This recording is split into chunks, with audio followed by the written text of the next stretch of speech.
목사님께서 말씀하신 대로 지난 주 중에 구정 연휴, 이 명절 연휴가 있었습니다. 그래서 목요일까지 푹 쉬신 분들도 계시고 또 오늘까지 이렇게 연휴를 보내는 분들도 계실 것입니다. 그래서 여러분들 이렇게 좀 얼굴을 뵈니까 표정에 좀 연휴 기간 동안 좀 잘 쉬셔가지고 좋은 그런 표정을 가진 분도 계시고, 또 한편으로는 내일부터 다시 일상으로 복귀하기 때문에 내일부터 또 피곤하겠다, 그런 아쉬움과 좀 그런 내일부터 시작되는 그 일상에 대한 그런 부담감도 또 얼굴에서 좀 묻어나는 것 같습니다. 이 명절은 참 좋은 시간이죠. 굉장히 즐거운 시간입니다. 한동안 만나지 못했던 가족들을 또 다시 만나고 또 세배도 하고 서로 그동안 하지 못했던 여러 가지 깊은 이야기들도 나누고 여러 가지 가족들과 즐거움 또 시간들을 보내는 그런 아주 좋은 시간입니다. 그리고 또 한 가지 명절에 우리가 즐거움을 느끼게 되는 것 중 하나가 바로 이 음식이죠. 평소엔 하지 않았던 조금 고칼로리 음식, 고열량 음식을 마음껏 해서 그냥 이렇게 허리띠를 풀고 마음껏 가족들끼리 먹고 나누는 그런 풍성한 시간이기도 합니다.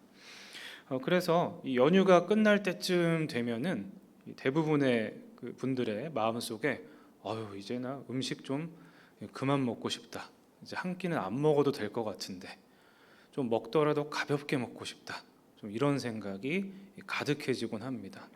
그래서 어쩌면 오늘 이 연휴의 마지막이라고 볼 수 있는 오늘쯤 되셨을 땐 이 마음속에 이 음식이라는 단어만 들어도 조금 이렇게 물리는 또 그런 마음이 또 가득하죠.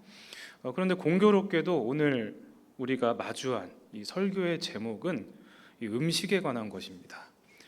그 음식물의 힘을 의지하여라는 제목의 말씀을 우리가 접하게 되는데요. 하나님께서 이 명절 마지막 이 주일에 이 음식이라는 제목의 말씀을 통해 우리를 만나 주신다. 이것은 이 음식이라는 매개체를 통해서 우리에게 뭔가 하시고 싶으신 말씀이 있다라는 걸 또 의미합니다. 그런 점에서 이 시간 그 음식물의 힘을 의지하여라는 제목의 말씀에 귀를 기울여서 살아계신 하나님의 음성을 잘 듣고 그분의 뜻에 순종하여 살아가는 복된 우리 모두가 되기를 기대합니다. 오래전부터 우리 사람은 일상생활을 다른 사람과 함께 해나가면서 선한 것, 좋은 것을 추구하면서 살아왔습니다. 이 고대 그리스 시대에는 선한 것, 그 대명사가 바로 이 행복이었습니다. 행복을 추구하면서 살아가는 것이 좋은 것이다. 그래서 각자 나름의 기준을 세워놓고 이것의 기준에 도달하면 나는 지금 행복한 것이다, 이런 생각을 가지고 이 고대 그리스 사람들은 그렇게 살아왔습니다. 그 당시의 행복의 기준은 쾌락이었고 또 다른 사람보다 더 뛰어난 명예를 갖는 것, 또 그리고 잘 지내는 것, 이런 것들이 행복의 기준이었습니다.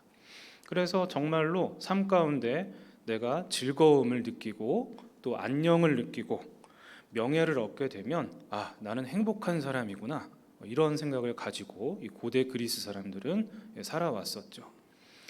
그런데 이런 행복에 대한 관심, 행복을 가지고 자기 삶에 판단하는 이러한 식의 생각들은 고대인들의 생각뿐만이 아니라 지금 2025년을 살아가는 우리들에게도 그대로 유효하다라고 말할 수가 있습니다. 왜냐하면 우리들도 모두 행복한 삶을 꿈꾸기 때문이죠.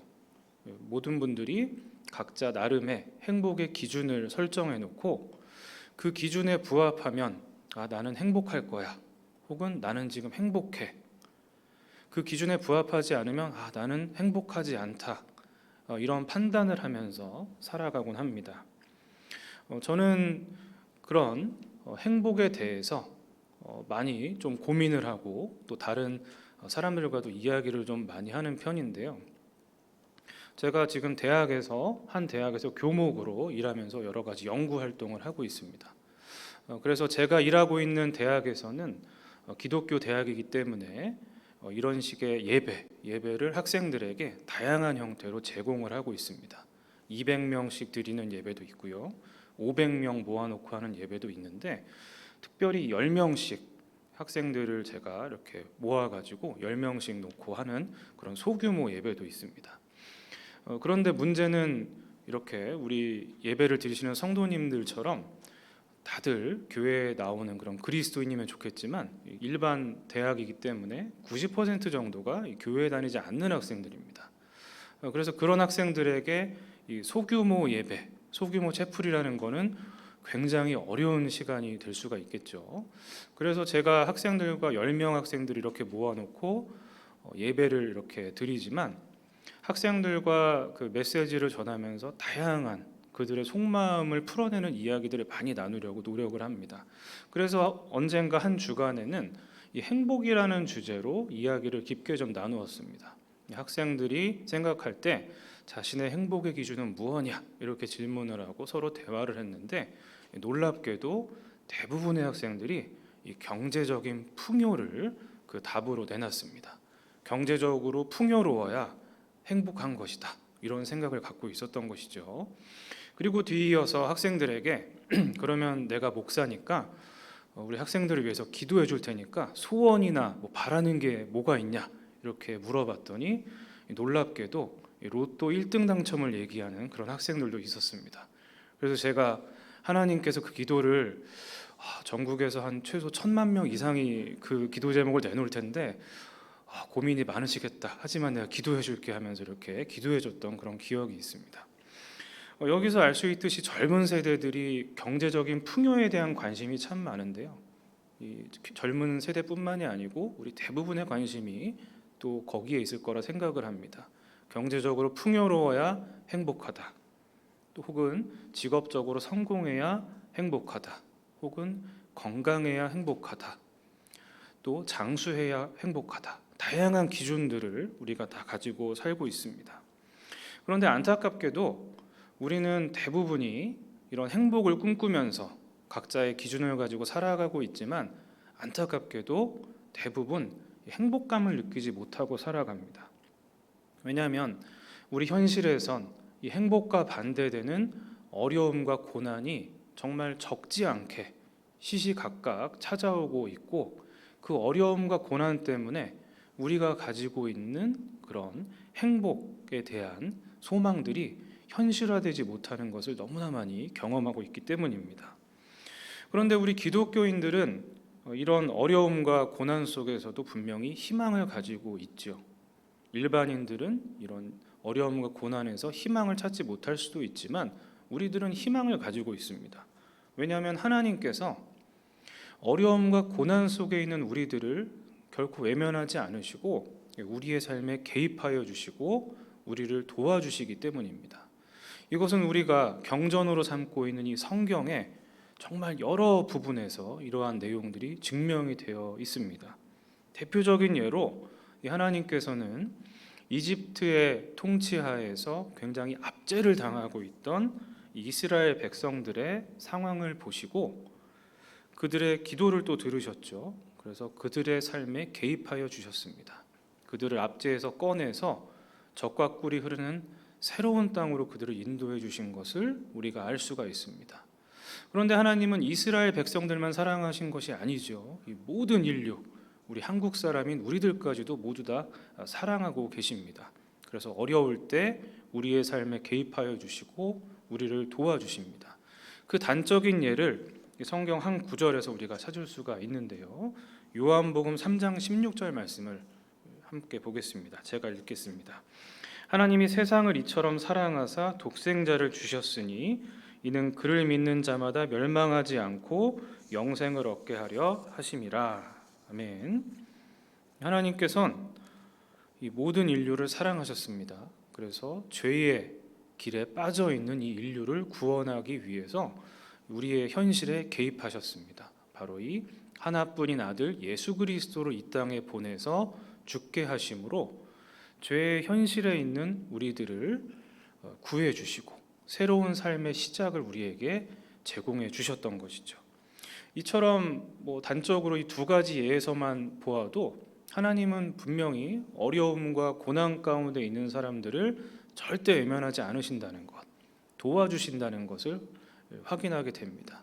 특별히 오늘 우리가 함께 읽은 이 본문 말씀 속에서도 하나님이 구체적으로 어떻게 어려움과 고난에 있는 사람들을 위로하시고 새로운 희망을 주시고 도와주시는지를 발견할 수 있게 됩니다. 오늘 본문에 등장하는 핵심 인물은 엘리야입니다. 엘리야가 살던 당시에 이스라엘의 상황은 분단된 그런 상황이었습니다.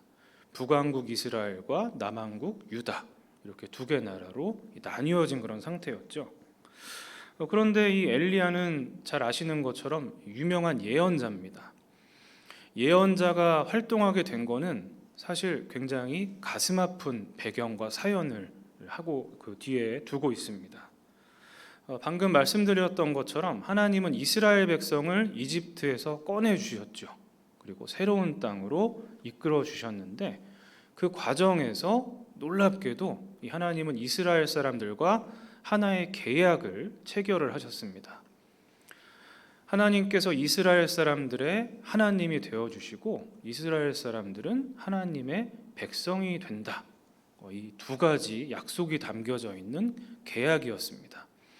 그런데 지금도 우리가 여러 가지 계약을 법적으로 맺는 것처럼 이 계약은 상호 간의 약속을 전제로 하고 있습니다. 의무를 전제로 하고 있는데 하나님의 의무, 이 계약에서 하나님의 의무는 이 하나님의 백성인 이스라엘 사람들을 끝까지 보호하고 돌봐주시는 것이 이 하나님의 의무였고, 이스라엘 사람들의 의무는 하나님을 자신들의 하나님으로 신뢰하면서 잘 믿고 그분의 말씀에 따르는 것, 신앙과 순종이 그들의 계약의 의무였습니다. 그래서 하나님은 이 계약을 맺어주시면서 너희들 내가 보호하고 돌봐줄 테니까 나를 잘 믿고 내 말 잘 따라라. 이제 이스라엘 사람들에게 그렇게 말씀을 하신 거죠.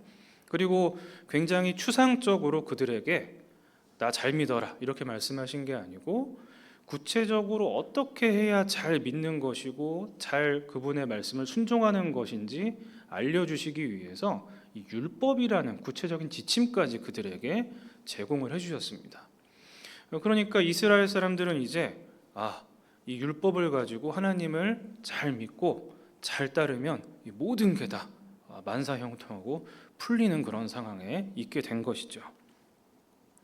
하나님은 계약을 잘 지키셨습니다. 그래서 이스라엘 사람들을 계속 보호해 주시고 돌봐 주셨지만 여러분께서 또 잘 알고 계신 것처럼 이스라엘 사람들은 이 계약을 지키질 않았습니다. 구체적인 지침까지 다 줬는데 하나님을 잘 믿지 않았고 그분 말씀을 반복적으로 계속 잘 따르지 않았습니다. 불신앙과 불순종의 삶을 계속 살았던 거죠. 이 예언자라는 직군의 사람들은 특별한 임무를 가지고 있었습니다. 그들의 임무를 한 문장으로 요약하면 사람들에게 신앙과 순종의 삶, 계약을 지킬 것을 사람들에게 촉구하는 그런 역할을 그들의 임무로 가지고 있었던 것입니다. 그래서 이 엘리야 역시도 당신들은 지금 불신앙과 불순종 가운데 있다. 신앙과 순종의 삶을 살아라. 이 대전제 아래 구체적인 지침을 그 말을 듣는 사람들에게 전해야 하는 임무를 가지고 있었던 것입니다. 엘리야는 북왕국 이스라엘에서 활동을 했습니다. 그래서 그의 그 사역의 대상은 북이스라엘의 1차적으로 왕이었습니다. 당시 왕은 아합이라는 왕인데 이 아합 그리고 이 아합의 영향을 받아서 하나님을 잘 안 믿고 하나님 말씀을 따르지 않는 일을 계속 반복하던 그 백성들에게 계약을 준수할 것을 이 엘리야는 선포를 해야만 했던 것이죠. 그런데 이 아합에 대해서 우리가 조금 깊게 생각해 보면 이 엘리야의 사역이 얼마나 힘들고 고된 것인지를 조금 엿보게 됩니다. 아합은 자기 혼자서만 불신앙 불순종의 삶을 살지 않았습니다.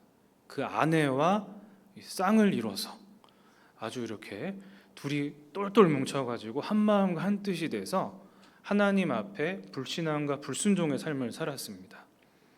그들이 얼마나 하나님을 잘 안 믿었는지, 얼마나 하나님을 무시했는지 잘 드러난 사건이 이 성경에 묘사되어 있는데요. 아합은 왕이었습니다. 그 아버지는 군대 사령관이었고 반란을 진압하면서 이 왕이 됐는데 굉장히 악한 사람으로 묘사가 되어 있습니다. 오물이라는 사람인데 그 아들이 바로 이 아합입니다. 권력을 가졌고요. 왕이기 때문에 많은 재산을 가지고 있었습니다. 그런데 자신의 것에 만족하지 못하고 다른 사람의 소유에 관심을 기울였는데 그 소유는 바로 땅이었습니다.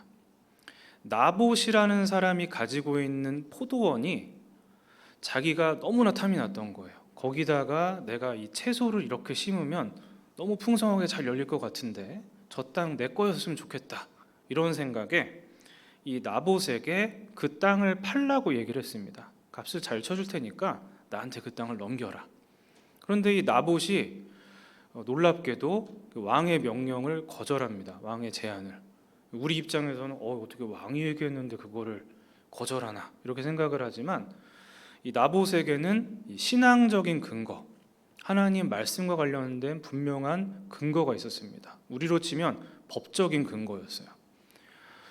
하나님께서는 율법을 통해서 이 조상 때부터 이어져 온 토지를 함부로 매매할 수 없게 율법을 통해서 규정을 해놓으셨습니다. 땅이란 것이 사람 사이의 그런 거래 대상이 아니라 하나님께서 그 공동체와 그 가족에게 수여한 것이다라는 그런 토지 개념을 가지고 있었기 때문입니다. 그래서 나봇은 이 포도원, 아합이 탐내고 있는 이 포도원 좋은 땅이 단순히 그 나봇의 것이 아니라 하나님이 실제적인 소유주고 우리에게 그것을 맡기시고 하나님이 책임지시는, 하나님과 결속된 땅이다, 이런 근거를 들어서 이 왕의 제안을 거절한 것이죠. 아합은 막 화가 났어요. 부글부글 막 끓었습니다. 아니, 내가 왕인데 내가 저 땅을 너무 갖고 싶어서 또 이런 제안까지 했는데 감히 내 말을 무시하고 그래? 그러면서 막 마음이 막 부글부글 끓었습니다. 그러다가 결국에는 식음을 전폐하고 막 끙끙 앓았어요. 너무 저 땅에 갖고 싶은데 막 미치겠다, 막 이런 겁니다. 그때 이 이세벨, 아합과 그 짝을 이뤄서 하나님께 불신앙 불순종의 그 삶을 살았던 이 이세벨이 남편이 그러고 있는 걸 보면서 얘기를 하죠. 그 탐욕을, 남편이 갖고 싶은 걸 내가 채워주겠다, 걱정하지 말아라, 이런 생각을 합니다. 그러면서 음모를 계획하고 그걸 실행에 옮깁니다. 그 내용이 담겨져 있는 열왕기상 21장 8절에서 10절 말씀을 좀 보시면 제가 읽어드리겠습니다. 아합의 이름으로 편지들을 쓰고 그 인을 치고 봉하여 그의 성읍에서 나봇과 함께 사는 장로와 귀족들에게 보내니 그 편지 사연에 이르기를 금식을 선포하고 나봇을 백성 가운데에 높이 앉힌 후에 불량자 두 사람을 그의 앞에 마주 앉히고 그에게 대하여 증거하기를 네가 하나님과 왕을 저주하였다 하게 하고 곧 그를 끌고 나가서 돌로 쳐 죽이라 하였더라. 아멘. 이 말씀은 배경을 가지고 있습니다. 당시에는 어떤 국가적인 재난이 벌어지면, 여기서는 아마도 가뭄 기근이었던 것 같아요. 이런 재난이 벌어지면 왕의 역할이 있었습니다. 먼저 전 국민에게, 백성에게 금식을 선포하고 회개할 것을 요청합니다. 그러면 하나님께서 그 문제의 원인을 밝혀주신다는 거죠. 그리고 나서 그 문제를 극복하면 된다라는 것이 당시의 일반적인 인식이었고 거기에 왕의 역할이 있었습니다. 사람들에게 금식을 선포하고 회개하도록 조치하는 것입니다. 당시에 기근이 있었기 때문에 왕비 이세벨이 남편 아합의 이름으로 백성들에게 금식을 선포하고 사람들을 다 이제 모으게 했습니다. 그리고 나서 이 재난의 원인이 나봇에게 있다라는 것을 만드는 그런 음모를 실행에 옮긴 것이죠. 불량배 두 사람을 섭외해서 거짓 증언을 하게 했습니다. 나봇이 남몰래 하나님과 왕을 저주하고 비방했다, 있지도 않은 사실을 날조해서 사람들 앞에서 증언하게 한 것입니다. 결국에 이 지금의 모든 사람들이 고통받고 있는 기근이라는 이 재난이 저 나봇이 하나님과 왕을 저주했기 때문에 벌어진 것이다. 이런 프레임을 씌워가지고 소위 말하는 나봇에게 그 죄를 다 전가시킨 겁니다. 그래서 결국에 이 나봇은 전 국민적인 전 백성에게 피해를 준 사람이래 가지고 돌을 맞고 죽게 된 것이죠. 이세벨은 이처럼 아무런 죄도 짓지 않은 나봇에게 음모를 가지고 이 거짓 증언을 조장함으로써 나봇을 죽게 했습니다. 아합은 이세벨이 이런 행동을 한 것을 알면서도 전혀 그것을 탓하지 않고 조용하게 그 나봇의 포도원을 차지했죠. 여기서 알 수 있는 건 아합과 이세벨이 이 하나님을 두려워하지 않았다라는 걸 알 수가 있습니다. 나봇의 그 땅에 대한 소유권은 하나님과 결속되어 있는 것이었기 때문에 하나님이 그 땅을 주신 것이라고 우리가 볼 수 있습니다. 하지만 이 아합과 이세벨은 그러한 하나님에 대한 두려움을 전혀 갖지 않고 하나님을 무시하면서 이 나봇의 포도원을 그런 식으로 강탈해 나간 것이죠. 그래서 여기서 우리는 이 사람들이 하나님을 두려워하지 않는 사람들, 그분의 말씀을 경시하는 사람들, 이 불신앙과 불순종의 사람들이라는 걸 확인하게 됩니다. 이들의 행동 뒤엔 하나님 대신 믿는 대상이 따로 있다. 이것 때문에 이들이 이런 행동을 했다라는 걸 알 수가 있습니다. 이들은 하나님 대신 바알 신을 굉장히 열심히 믿던 사람들입니다. 바알은 그 당시엔 농경 사회였기 때문에 사람들에게 인기가 굉장히 많은 신이었습니다. 이 바알 신이 농사에 그 풍작을 가져다 주는 그런 신으로 사람들이 생각을 했죠. 이 땅을 대지라고 본다면 이 바알 신은 남성 신인데 비를 내려줘서 이 여성과 같은 대지에 그 비를 내려줘서 땅이 농작물이 맺히고 열매를 맺게 하는 중요한 역할을 한다. 이런 생각을 사람들이 가지고 있었습니다. 그런데 문제는 이 바알은 남성 신이었기 때문에 또 이 대지는 여성을 상징했기 때문에 이들의 종교 행위는 우리가 보기에 굉장히 좀 음란한 것이었습니다. 남성과 여성의 성적인 교합을 중요시하는 그런 종교 의식을 가지고 있었던 것이죠. 아합과 이세벨은 이 바알 신을 열심히 숭배하던 사람, 그 종교 의식을 굉장히 존중하던 그런 사람들이었습니다. 엘리야는 이렇게 불신앙과 불순종에 빠진 아합과 이세벨 그리고 그 영향을 받은 백성들에게 하나님을 잘 믿고 그분의 말씀을 잘 따를 것을 강력하게 촉구했습니다. 이 과정에서 엘리야는 450명의 바알 선지자들과 대결을 벌이기도 했었죠. 대결의 그 주제는 누가 더 장작에 불을 빨리 내리는가, 그 신이 진짜 참신이다, 이런 대결이었습니다. 450명의 바알 선지자들이 장작을 만들어 놓고 거기에 소를 잡아가지고 제물로 만들어 놓고 아침부터 저녁까지 계속 종교의식을 하면서 바알 신이 거기다 불을 내려주기를 기도를 했습니다. 하지만 불이 내려오지 않았죠. 이후에 엘리야가 똑같은 조건 하에서 거기다 또 물까지 들이부은 상태에서 하나님께 기도하자 바로 불이 내려왔습니다. 이 일을 통해서 하나님이 참신이라는 것을 증명하고 하나님께서 진짜 존재하시는 분, 진짜 하나님이라는 것을 그 사건을 통해서 증명할 수가 있었습니다. 이렇듯 엘리야는 하나님을 전혀 믿지 않는 사람들 사이에서 하나님께서 맡기신 일을 최선을 다해서 수행을 했습니다. 그렇기 때문에 상식적으로 우리가 보기에 엘리야가 그렇게 악한 아합과 이세벨 그 사이에서 정말 열심히 사역을 했구나, 잘했으니까 하나님께서 그에 따른 보상을 충분히 주시겠구나, 이런 생각을 하게 됩니다. 하지만 우리의 예상과 다르게 오늘 우리가 읽은 본문 말씀을 보면 엘리야는 보상을 받지 못합니다. 오히려 안 좋은 결과와 마주하게 됩니다. 엘리야는 이 대결 이후에 그곳에 모여 있던 이 450명의 바알 선지자들을 다 이제 무참히 살해하도록 명령을 했습니다. 저 사람들은 하나님 보시기에 악하다, 이런 생각을 가지고 다 이제 죽이게 한 거죠. 그러자 이세벨 입장에선 이게 화가 난 거예요. 감히 내가 열심히 믿는 바알, 이 종교의 제사장, 이 종교인들을 그렇게 무참하게 죽이다니, 내가 그들과 마찬가지로 이 엘리야를 죽일 것이다, 이제 공언을 했습니다. 그러니까 엘리야는 살해 위협을 받은 거죠. 그래서 피신을 갔습니다.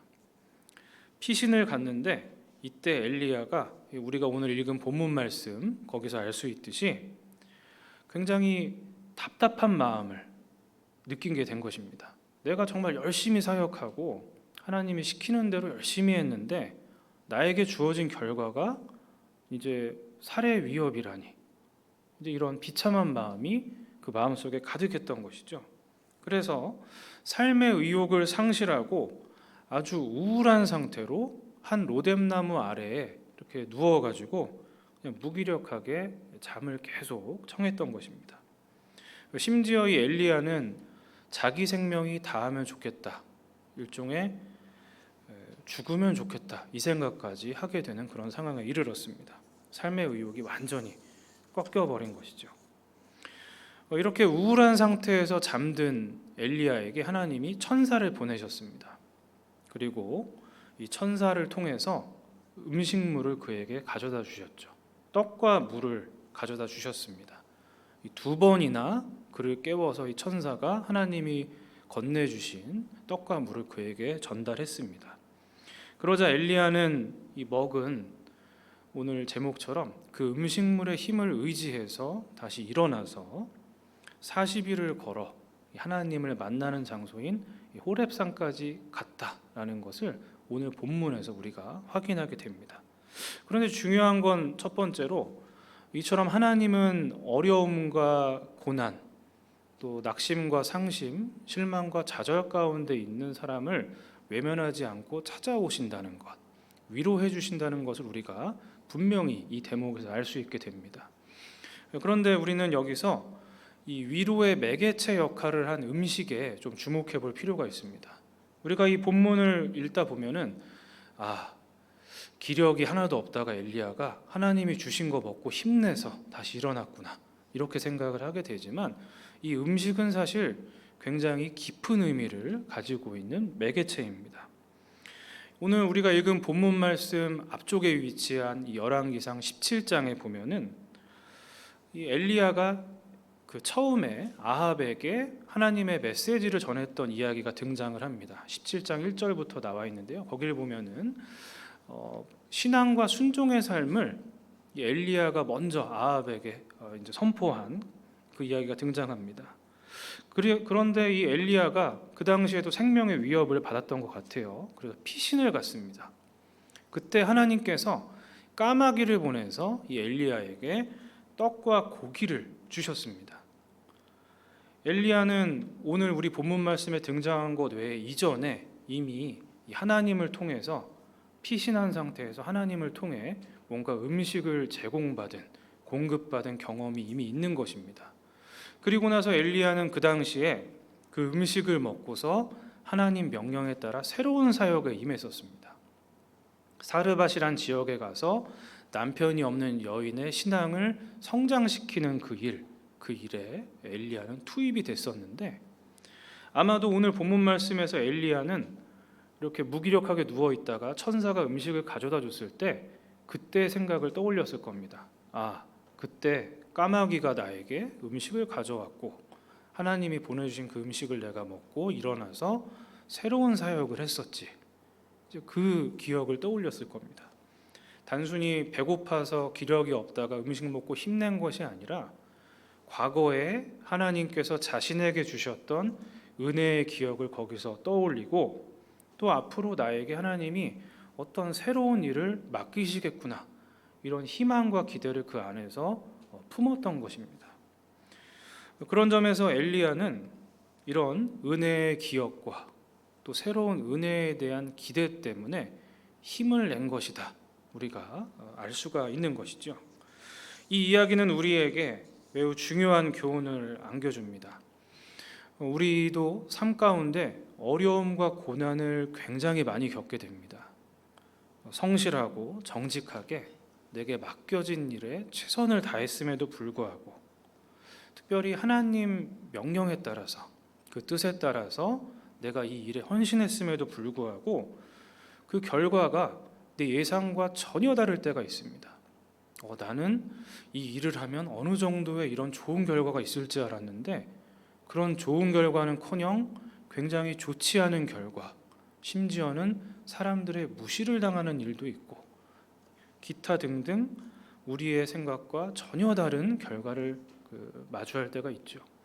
이럴 때 우리도 낙심하고 상심하고 실망하고 좌절을 느끼게 됩니다. 그런데 오늘 말씀을 통해서 우리는 하나님이 그런 우리의 삶에 개입하여 주시고 위로해 주시고 새로운 희망을 주신다는 걸 알 수 있었습니다. 엘리야에게 음식을 주시면서 기억과 그 예전의 은혜의 기억과 또 새로운 사역에 대한 기대를 주신 하나님께서 분명히 우리를 도와주신다는 것을 우리는 기억을 해야 됩니다. 오늘 설교는 엘리야에게 주어진 음식과 같습니다. 이 설교를 통해서 우리들은 과거에 하나님께서 우리에게 베푸셨던 은혜를 먼저 떠올려야 됩니다. 그리고 앞으로 하나님께서 지금 내 현실은 어렵지만 분명히 그 과거의 은혜를 베푸신 하나님께서 나에게 새로운 은혜를 베푸셔서 새로운 놀라운 일들, 내가 지금 미처 생각하지 못하는, 예상하지 못하는 놀라운 일들을 나에게 허락하실 것이다. 이런 기대를 가져야 하는 것입니다. 오늘 하나님께서 은혜의 기억과 기대를 통해 하나님을 바라볼 것을 말씀하셨습니다. 들려주신 말씀처럼 어려움 가운데 낙심하지 않고 은혜의 기억을 떠올리며 새로운 은혜의 경험을 기대하는 우리들, 그로 인해 하나님의 일하심을 삶 가운데 풍성히 경험하게 되는 복된 예수그린교회 성도들이 되시기를 우리 주님의 이름으로 축원합니다. 아멘. 주신 말씀 기억하면서 제가 잠깐 기도하겠습니다. 하나님, 살면서 저희들 어려움과 고난을 경험할 때가 참 많습니다. 열심히 노력했는데 기대와 다른 결과를 얻어 낙심할 때도 참 많습니다. 그러나 오늘 말씀을 통해 어려움 속에서도 하나님의 은혜를 회상하고 새로운 은혜의 경험을 기대해야 한다는 것을 알 수 있었습니다. 이 말씀처럼 은혜를 기억하고 기대하는 저희들, 그 모습을 귀히 여기신 하나님을 통해 실제로 하나님의 사랑과 자비를 삶 가운데 풍성히 경험하게 되는 복된 저희 모두가 되게 하여 주시옵소서. 예수님의 이름으로 기도드립니다. 아멘.